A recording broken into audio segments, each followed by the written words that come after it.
रात का समय और काव्या जंगल में पेड़ों के बीचों बीच किसी तरह का हवन करते हुए तांत्रिका काव्या की तरफ देखकर कहती है, बेटी, एक बार और सोच लो। जो तुम कर रही हो वो खतरे से खाली नहीं है। काव्या अपने मुंह से एक शब्द भी नहीं निकालती है। उसकी आंखों में आंसू और चेहरे पर गुस्सा था। उसका पूरा ध्यान हवन पर लगा हुआ था। आओ आओ लालकिनी, मुझ में समा जाओ। जो तुम्हें चाहिए था उसे पा लो। बस कर दो मेरा एक काम, कर दो खत्म जिसने किया खत्म मेरे प्यार को। काव्या की इन बातों से मानो जंगल में आसमान में गरजते बादलों के बीच से एक कड़कती बिजली काव्या पर गिरती है।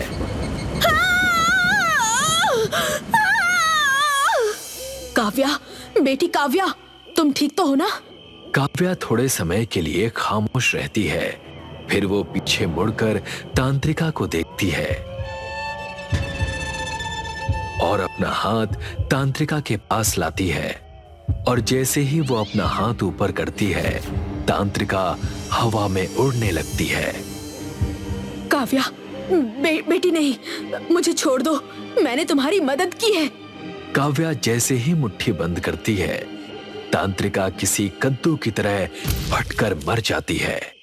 काव्या एक नया जन्म ले चुकी थी, एक अनोखी ताकत और भयानक रूप के साथ। बहुत ज्यादा चिड़चिड़ कर रही थी। अब ऑफिस जाने का समय हो चुका है।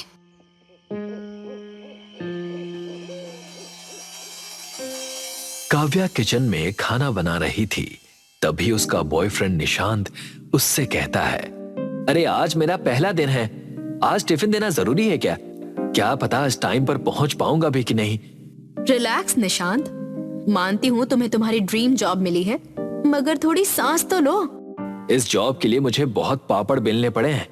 रात रात भर बैठकर पढ़ाई की है मैंने। जल्दी से टिफिन पैक कर दो, मैं निकलता हूँ। काव्या निशांत को टिफिन पैक करके देती है। निशांत अपने ऑफिस पहुंचता है, तभी उसे मैनेजर अपने ऑफिस में बुलाती है। Hi ma'am, I am Nishant Jha. तुम्हारे नाम से मुझे कोई फर्क नहीं पड़ता। ये फाइल्स लो और शाम तक पूरा काम खत्म हो जाना चाहिए। Okay ma'am. निशांत फाइल्स को लेकर अपने डेस्क पर आ जाता है, जहां पर पहले से ही उसके नाम का लैपटॉप और माउस पड़ा हुआ था, एक नोट के साथ। निशांत उस नोट को पढ़ता है। Please take good care of this laptop and mouse.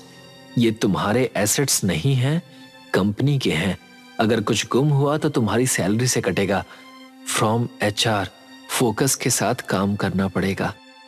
Office के 2 लोग निशांत के पास आते हैं।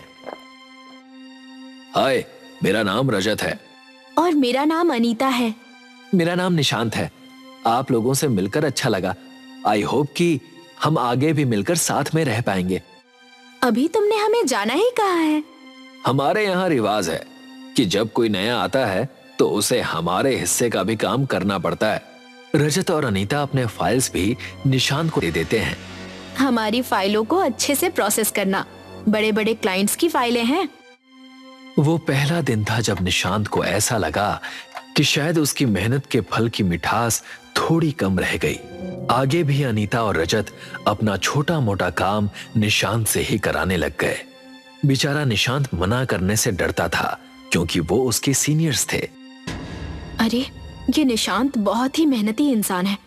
अगर ऐसा ही चलता रहा तो ये हमसे पहले आगे निकल जाएगा और टीम लीडर बन जाएगा। डायरेक्ट हमसे सीनियर। हमें कुछ करना होगा। ठीक है, मेरे पास एक मस्त प्लान है। दिन खत्म होता है। निशांत अपने घर पहुंच जाता है। उसकी गर्लफ्रेंड उससे पूछती है, क्या हुआ? जब से काम पर लगे हो, चेहरे की मुस्कान ही गायब हो गई है तुम्हारी। ये तो तुम्हारा ड्रीम जॉब था ना, तो खुश क्यों नहीं हो? निशांत काव्या को सारी बातें बताता है। तो जब तुम्हें तुम्हारे कलीग्स इतना परेशान कर रहे हैं, तो छोड़ दो ना काम, कोई दूसरा ढूंढ लो। हाँ, तुम्हारे लिए बोलना आसान है। तुम्हें पता भी है कि कितनी मेहनत की है मैंने इस जॉब के लिए, और तुमने ऐसे ही बोल दिया कि काम छोड़ दो। मेरा मतलब ये है कि तुम्हें खुद को ज्यादा इंपॉर्टेंस देना चाहिए। अगर तुम्हें परेशानी हो रही है तो कहीं और काम ढूंढ लो। अपना ज्ञान अपने पास रखो और थोड़ा कम बोला करो। जॉब छोड़ दो, जॉब छोड़ दो। तुम्हें क्या, तुम तो पूरे दिन बैठकर भूत प्रेत की किताबें पढ़ती रहती हो। निशांत और काव्या रात को झगड़ते हैं। निशांत सुबह उठकर बेकार मूड में ऑफिस जाता है। अपने डेस्क पर बैठकर काम शुरू करते वक्त वो देखता है कि उसका माउस गायब है। वो हर जगह माउस को ढूंढता है, मगर उसे कहीं भी उसका माउस दिखाई नहीं देता है। गुम गया? कहाँ गुम गया? अब कहीं से भी ढूंढो, नहीं तो तुम्हारी सैलरी से पैसा कटेगा। मगर मुझे याद है, मैंने उसे अपने डेस्क पर ही रखा था। वो सब मुझे नहीं पता। और हाँ, तुम्हारा परफॉर्मेंस भी खराब होते जा रहा है। कुछ सीखो अपने कलीग से, उनका काम इतना अच्छा है। मैंने तो ये भी सुना है कि तुम काम के वक्त सोते रहते हो। ध्यान दो निशांत, ये सब यहाँ नहीं चलेगा। निशांत अपने डेस्क पर जाता है। तभी अनीता और रजत उसके पास आते हैं। क्या हुआ? माउस गुम गया क्या? मुझे नहीं लगता कि अब वो मिलेगा। ध्यान से रखना चाहिए था ना माउस को। तुम्हारा थोड़ी था, कंपनी का था। अपना मानकर चल रहे थे क्या कि कहीं भी फेंक दिया? क्या चाहते हो तुम लोग? क्यों परेशान कर रहे हो? मुझे पता है कि तुम लोगों ने ही मेरी कंप्लेन की है और मेरा माउस भी चुराया है। क्या तुम मुझे चोर कह रहे हो? और तुमने हमें गाली भी दी और चोरी का इल्जाम भी लगाया। क्या गाली दी? मैंने कब गाली दी तुम लोगों को? अनीता मगरमच्छ के आंसू रो रही थी और रजत निशांत पर गाली देने का आरोप लगा रहा था। ये बात मैनेजर तक पहुंच जाती है। मैनेजर निशांत को अपने कैबिन में बुलाती है। I can't tolerate you any more. पहले माउस चुरा लिया, फिर अपने कलीग्स को गाली दी। Nishant, you are fired. Nishant को मैनेजर जॉब से निकाल देती है। निशांत को मानो झटका सा लग गया हो। वो घर पहुंचकर काव्या से बिना बात करे सीधा अपने रूम में चला जाता है। हार गया मैं जिंदगी से। क्या कर लिया इतने सालों की मेहनत करके, जब एक पल में सब उजड़ गया। अब क्या बचा है मेरे पास? जो बचा है उसे संभाल नहीं पाऊंगा, उसमें भी हार ही जाऊंगा। फिर अपने आप से कहूंगा, हार गया मैं जिंदगी से। जब काफी देर तक निशांत अपने कमरे से नहीं आता, तब काव्या उसके कमरे में जाती है और उसके होश उड़ जाते हैं। निशांत! नहीं, नहीं, नहीं, नहीं। काव्या को निशांत मरे हुए हालत में मिलता है और उसके पास एक चिट्ठी भी रखी होती है जिसमें उसने सबके नाम लिखे होते हैं। काव्या कई दिनों से लालकनी नाम की किताब पढ़ रही थी, जिसमें कैद पिशाच लालकनी की कहानी और उसे छुड़ाने के रस्म लिखे होते हैं। काव्या किताब को लेकर जंगल की तांत्रिका से मिलती है। क्या तुम सच में लालकनी को छुड़ाना चाहती हो? तुम्हें पता है ना, उसे छुड़ाने के लिए तुम्हें अपनी आत्मा उसे सौंपनी होगी। हाँ, मुझे पता है। काव्या लालकनी की ताकत पा लेती है। अब वो ऑफिस में जाती है जहां अनीता और रजत एक दूसरे से बात कर रहे होते हैं। अचानक से ऑफिस की लाइट बंद चालू होने लगती है। लाइट बंद हुई और जब चालू हुई तब काव्या उनके सामने खड़ी थी। तुम कौन हो? कौन हो तुम? और ये किस तरह का मजाक है? तुम लोगों के ताने सहता, भीड़ में भी अकेला रहता। क्या बिगाड़ा उसने तुम्हारा, जो तुमने उसके साथ ऐसा किया? उसने तुम्हारा दिया दुख दर्द जहर में मिला कर पिया। अनीता, भागो भागो, ये कोई इंसान नहीं है। काव्या अपना हाथ ऊपर करती है और रजत को पकड़ लेती है। बचाओ बचाओ, मुझे मत मारो, मुझे मत मारो, माफ कर दो मुझे। उसने जान नहीं दी, तुम लोगों ने मारा है उसे। काव्या अपनी मुट्ठी बंद कर लेती है और रजत के शरीर के टुकड़े हो जाते हैं। मौका देखकर अनीता मैनेजर के कैबिन में भागकर चली जाती है। मैम बचाओ बचाओ, उस निशांत की गर्लफ्रेंड हम सबको मार डालेगी, बचाओ। अरे ऐसे कैसे मार देगी? उसके बाप का राज है क्या जो मार देगी? मैम आप समझ नहीं रही हैं। काव्या अचानक से मैनेजर के पीछे खड़ी हो जाती है और दोनों हाथ से उसका सर पकड़ लेती है। एक कुर्सी क्या मिल गई? खुद को महान समझ बैठी तुम। जो कोई तुम्हारे नीचे थे उनका क्या कोई मोल नहीं? नहीं, मुझे छोड़ दो, मुझे छोड़ दो। काव्या अपने दोनों हाथों से उसका सर दबा देती है अनीता ऑफिस से बाहर भागने की कोशिश करती है, मगर ऑफिस के दरवाजे अपने आप बंद हो जाते हैं। मुझे छोड़ दो प्लीज, मैं वादा करती हूँ मैं आगे से ध्यान रखूंगी।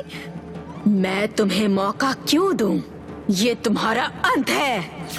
काव्या अपना हाथ ऊपर करती है। अनीता आसमान में उड़ने लगती है। जैसे ही वो मुट्ठी बंद करने जाती है, उसे निशांत की आवाज आती है। नहीं, रुको काव्या, मुझे माफ कर दो। मुझे तुम्हें छोड़कर नहीं जाना चाहिए था। जब मैं मर रहा था तभी मुझे यह एहसास हुआ कि ये पैसा, ये काम, ये सब आखिर में मायने नहीं रखते। रखते हैं तो सिर्फ वो जिनसे तुम प्यार करते हो। मत जलो बदले की आग में। निशांत, निशांत, तुम्हें हार नहीं माननी चाहिए थी। तुम्हारे साथ मैं सूखी रोटी खाने के लिए भी तैयार थी। मुझे माफ कर दो और लोगों को मारना बंद करो। जाओ और फिर से जियो अपनी जिंदगी मेरे बिना। निशांत वहां से गायब हो जाता है। काव्या अनीता को छोड़ देती है और वहां से चली जाती है। रात के 11 बज रहे थे। जंगल के पास सुनसान रास्ते पर एक अघोरी योग मुद्रा में बैठा था। उसके ठीक सामने सुधांशु खड़ा हुआ था। बोलो, क्या चाहते हो तुम? बाबा, मेरे 4 क्लासमेट जिन्होंने कॉलेज की एनुअल पार्टी में मेरा और मेरी गरीबी का मजाक बनाया था, मुझे उन चारों से बदला लेना है। तो किस तरह बदला लेना चाहते हो तुम उनसे? आप कोई ऐसी विधि बताइए जिससे मैं जो चाहे कर सकूं। लोना चमारिन, सिर्फ उसी की साधना से तुम वो सब कर पाओगे जो तुम चाहते हो। ये लोना चमारिन क्या है? लोना चमार जाति की एक ऐसी स्त्री थी जिसने तंत्र विद्या में महारत हासिल की थी। जहां एक कलवे को सिद्ध करना बहुत मुश्किल होता है, वहीं उस स्त्री ने अकेले ही पूरे 52 कलुओं को सिद्ध किया था। इसीलिए लोग उसे देवी के रूप में मानने लगे और अब उसको सिद्ध करके अपनी कामनाओं को पूरा करते हैं। फिर तो मैं उसे ही सिद्ध करूंगा। मुझे बताइए कि मुझे क्या करना होगा। अघोरी ने अब सुधांशु को पूरी विधि अच्छे से बताई और उसे पूरा करने का सुधांशु ने मन बना लिया। 2 दिन बाद अमावस्या की रात आई। अंधेरा अपनी चरम सीमा पर था। सुधांशु जंगली इलाके की ठंडी जमीन पर पूर्व दिशा की तरफ मुंह करके बैठा हुआ था। उसने सबसे पहले तेल का दिया जलाया, फिर एक बड़ी थाली में 3 लड्डू, 1 मीठा पान, 2 लौंग, 2 छोटी इलायची और 7 तरह की मिठाइयाँ रखी। उसके बाद योग मुद्रा में बैठकर लोना चमारी के साबर मंत्र का जाप करने लगा। उसने काफी देर बैठकर साबर मंत्र पढ़ा और फिर उस थाली को उठाकर वहाँ से थोड़ा दूर ले गया। उसने अपने घर के पीछे बने खाली सुनसान मैदान में उस थाली को रख दिया और फिर अपने घर की तरफ बढ़ने लगा। जैसे ही पीछे से आवाज आई तो वो डर गया। हे भगवान, ये आवाज किसकी है? नहीं, विधि के अनुसार मैं पीछे मुड़कर नहीं देख सकता। वो अपने कदमों को तेज तेज बढ़ाने लगा। कभी वही हंसने की आवाज आती तो कभी पाजेब की छम छम, लेकिन फिर भी वो हिम्मत करके अपने घर पहुंच ही गया। इसी तरह उसने 21 रातों तक ये किया और आज उसके चेहरे पर एक अजब तरह की खुशी झलक रही थी। आज मेरी साधना की आखिरी रात है। आज के बाद मेरी जिंदगी बदल जाएगी। उसने आज फिर से वही विधि की। साबर मंत्र को पढ़ने के बाद उसको अपने आसपास धुआं उठता हुआ नजर आया और अगले ही पल उस धुएं ने एक खूबसूरत लड़की का रूप ले लिया जिसके कपड़े बहुत तंग थे। उनमें से उसका गोरा मखमली चमकता हुआ शरीर बहुत खूबसूरत लग रहा था। प्रणाम लोना देवी। सुधांशु के प्रणाम के जवाब में उसने मुस्कुरा दिया और फिर जमीन पर बैठकर भोग में रखी गई चीजों को ग्रहण करने लगी। मैंने लोना चमारिन देवी को सिद्ध कर लिया है। अगले दिन रात के समय सृष्टि आराम से सो रही थी और उसकी बराबर में बैठा उसका पति रोनित अपने लैपटॉप पर काम कर रहा था। क्या हो गया है मुझे? आज तो मुझसे प्रेजेंटेशन बनाई ही नहीं जा रही। वो पूरा ध्यान अपने काम में लगाकर एक एक वर्ड को बड़े सोच समझ कर लिख रहा था। तभी उसे ऐसा महसूस हुआ कि उसे कोई देख रहा है। उसकी नजर खिड़की पर गई तो उसको खिड़की के शीशे के उस पार किसी की छवि दिखाई देने लगी। वो एकदम से चौंक पड़ा और लैपटॉप साइड में रखकर बेड से उठा। इतनी रात को हमारी खिड़की पर कौन होगा? उसको अजीब भी लग रहा था और थोड़ा डर भी लग रहा था। उसने हिम्मत करके खिड़की की तरफ कदम बढ़ाए। कौन है बाहर? उसने फटाक से खिड़की खोल दी, लेकिन तब उसे सामने कोई नजर नहीं आया। उसने सुकून की एक सांस ली थैंक गॉड कोई नहीं है। और फिर झट से खिड़की बंद कर दी। लेकिन खिड़की के बंद होते ही उसके दिल को एक झटका सा लगा। ये फिर से कैसे? उसको फिर से कांच पर वही छवि दिखाई देने लगी, पर इस बार वो डर गया। उसकी हिम्मत नहीं हुई कि फिर से वो खिड़की खोले और वो उल्टे पैर पीछे हटने लगा। तभी किसी ने उसके कंधे पर पीछे से हाथ रखा और उसकी सांस रुक गई। कौन है? जैसे ही उसने पीछे पलट कर देखा तो वहाँ लोना चमारी खड़ी थी। उसकी खूबसूरती देखकर वो हैरान रह गया। लोना चमारी मुस्कुराई और उसका शरीर नीला पड़ गया। आंखें लाल लाल चमकने लगी, जिसे देखकर रोनित बेहद डर गया। उसका शरीर कांप उठा और एक चीख उसके कंठ से निकली। उसकी आवाज सुनकर सृष्टि भी जाग उठी। अरे क्या हुआ रोनित? और जब उसने सामने लोना चमारी का भयानक रूप देखा तो उसका भी दिल दहल उठा। उन दोनों की चीख घर के बाहर तक गूंज गई और कुछ ही पलों में सन्नाटा छा गया। सुधांशु अभी अपने कमरे में ही बैठा हुआ था। पता नहीं लोना ने काम किया है या नहीं, देर तो काफी हो चुकी है। उसने घड़ी पर नजर डाली तो रात के 12 बज चुके थे। तभी उसके कमरे में अजीब सा धुआं उठने लगा और जमीन पर बहुत सारा पैसा आकर जमा हो गया। अरे वाह, इसका मतलब है कि लोना चमारी ने अपना काम कर दिया। वो इतनी सारी दौलत देखकर बहुत खुश हुआ।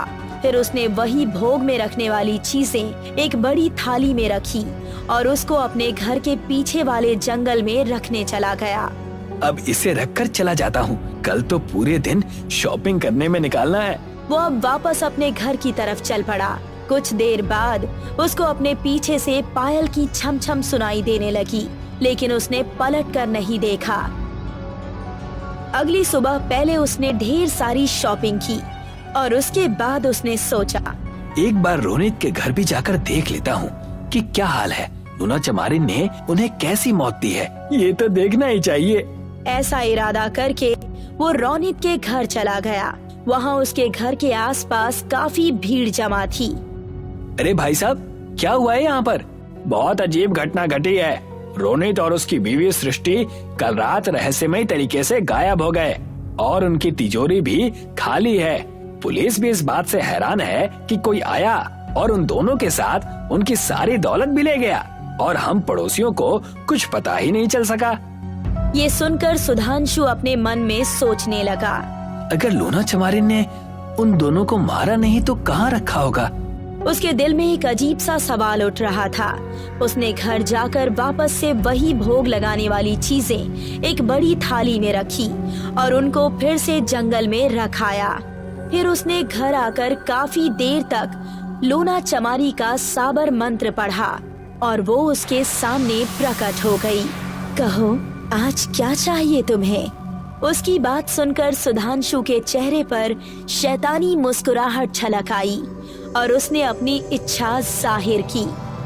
कुछ देर बाद नितिन और अन्वेषा अपने कमरे में आराम से सो रहे थे।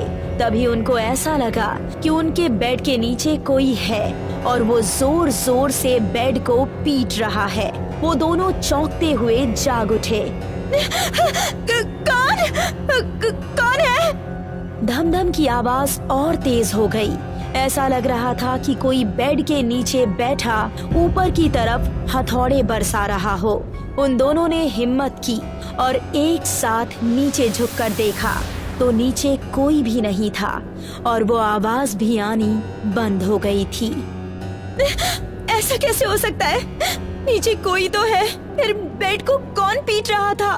मुझे तो खुद यकीन नहीं हो रहा, मैं क्या बोलूं? तभी उन दोनों के हाथों के ऊपर खून की कुछ बूंदें टपकी और वो लोग सन्न रह गए। उन दोनों ने एक साथ ऊपर नजरें उठाकर देखा तो लोना चमारी अपने भयानक अवतार में किसी छिपकली की तरह छत से चिपकी हुई थी, जिसकी जीभ से खून टपक रहा था। ये मंजर देखकर उन दोनों का गला सूख गया। वो कुछ करते इससे पहले ही वो धम से उन दोनों के ऊपर आ गिरी। कुछ ही देर में उनके घर की सारी दौलत भी अब सुधांशु के पास आ गई। वो बहुत खुश हुआ, इतना खुश कि उसकी खुशी का कोई ठिकाना ही नहीं था। मेरे चारों दोस्तों की दौलत तो मेरे पास आ गई, लेकिन एक सवाल अभी भी मन में घूम रहा है कि लोना चमारी ने आखिर उनका किया क्या? तभी लोना चमारी उसके सामने प्रकट हुई और बोली, अब जल्दी से मुझे अगला शिकार भी बता देना, देर मत करना। वैसे एक बात तो बताओ, तुमने उन चारों का किया क्या? उससे तुम्हें कोई मतलब नहीं, तुम मुझे कल रात का काम जरूर बता देना। इतना कहकर वो गायब हो गई। अब तो मुझे किसी को मरवाना नहीं है और ना ही किसी की दौलत लूटनी है। अब तो बस हर रात लोना चमारिन देवी को भोग लगा दिया करूँगा। उसने रोजाना लोना चमारी देवी को भोग देना जारी रखा। कुछ दिन तक वो उसको नजर भी आई और अगला काम भी मांगती रही, लेकिन सुधांशु सिर्फ उसको भोग लगाता रहा। आज अमावस्या की रात है, आज की रात तुमको मेरे साथ चलना होगा। हाँ क्यों नहीं, चलो ले चलो, कहाँ चलना है? इतना कहते ही वो सुधांशु के करीब आ गई और कोई मंत्र पढ़ा। उनके चारों ओर धुआं ही धुआं छा गया और जब धुआं छटा तो वो दोनों एक गुफा के अंदर थे। अरे हम इतनी जल्दी यहाँ कैसे आ गए? कौन सी जगह है ये? ये है कामरूप स्थल। इतना कहकर उसने कुछ कदम आगे बढ़ाए। फिर सुधांशु को सामने दिखा कि उसके चारों दोस्त, जिनको वो मरा हुआ समझ रहा था, वो एक गोल घेरे के अंदर खड़े थे और पास ही एक ताबूत भी रखा था। वो लोग सुधांशु को वहाँ देखकर हैरान रह गए। सुधांशु, तू यहाँ कैसे? तुम लोग हैरान मत हो, मेरी ही वजह से तुम यहाँ पर हो। तुम लोगों ने कॉलेज की एनुअल पार्टी में मेरी गरीबी का मजाक बनाया था ना, अब देखो मैंने तुम्हारा क्या हाल कर दिया है। तुम लोगों से बदला लेने के लिए इस कामरूप की देवी लोना चमारिन को सिद्ध किया। मैं तो तुम लोगों को सिर्फ मारना चाहता था, फिर सोचा कि उससे मेरा बदला तो पूरा हो जाएगा, लेकिन गरीबी कैसे दूर होगी, इसीलिए मैंने तुम्हारी मौत के साथ तुम्हारी दौलत भी मांग ली। ये सुनकर उन चारों को सुधांशु पर बहुत गुस्सा आने लगा। तुमने सिर्फ एक मजाक का हमसे इतना बुरा बदला ले लिया कि हमारी जिंदगियां दांव पर लगा दी। ज्यादा मत बोलो तुम लोग। ये कहकर सुधांशु लोना से बोला, तुम मुझे यहाँ किस लिए लाई हो? थोड़ा सब्र रखो, अभी पता चल जाएगा।